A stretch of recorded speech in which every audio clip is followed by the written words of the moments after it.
কেন্দ্রীয় সরকারের আয়ের বিভিন্ন উৎস ছিল। এর মধ্যে নানা প্রকার কর ছিল প্রধান। উৎপন্ন শস্যের ওপর বিভিন্ন ধরনের কর ধার্য হতো, যেমন ভাগ, ভোগ, হিরণ্য উপরি কর ইত্যাদি। কতগুলো উৎপন্ন দ্রব্য এক ষষ্ঠমাংশ রাজস্ব হিসেবে আদায় করা হতো। তুরস্ক ও তুরস্কের ভয় থেকে রাজার জন্য দায় কর।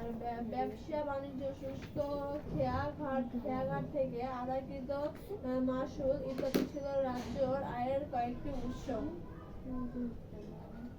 অজয় তার পরিবারের পুরাতন নিবাস ত্যাগ করে নবীনগড়ে নতুনভাবে বসবাস শুরু করেন। কালক্রমে তিনি নবীনগড়ের শাসন ক্ষমতার অধিকারী হন। এলাকার উন্নয়নের জন্য তিনি বহুবিধ কার্য সংস্থাপন করেন। এছাড়া তার পরবর্তী বংশধরেরা শিক্ষা, সংস্কৃতি ও সাহিত্য বিশেষ অবদান রাখে, কিন্তু তার এলাকার বসবাসরত বিভিন্ন ধর্মের লোকজন বৈষম্যের শিকার হতেন। বখতিয়ার খলজি কোন শতকে নদিয়া আক্রমণ করেন? বখতিয়ার খলজি 13 শতকে নদিয়া আক্রমণ করেন। সেন রাজত্বকালে সমাজে উচ্চবর্ণের হিন্দুর প্রভাব ব্যাপকভাবে বৃদ্ধি পায় কেন? সেন রাজত্বকালে হিন্দু ধর্ম বিশেষ পৃষ্ঠপোষকতা পেয়েছিল বলে উচ্চবর্ণের হিন্দুর প্রভাব ব্যাপকভাবে বৃদ্ধি পায়।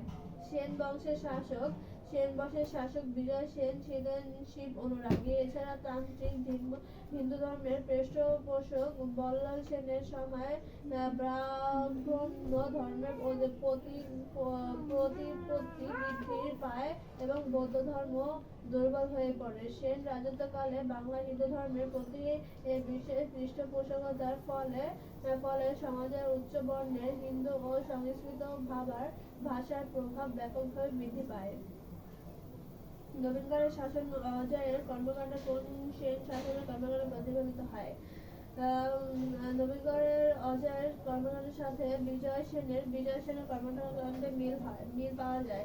বিজয় সেনের পূর্ব পরিচয় আদি নিবাস ছিল সুদূর দাক্ষিণাত্য কর্ণাটক।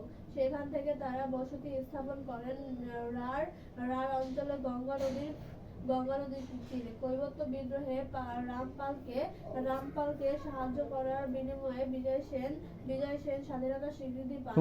তিনি তার রাজ্য স্বামী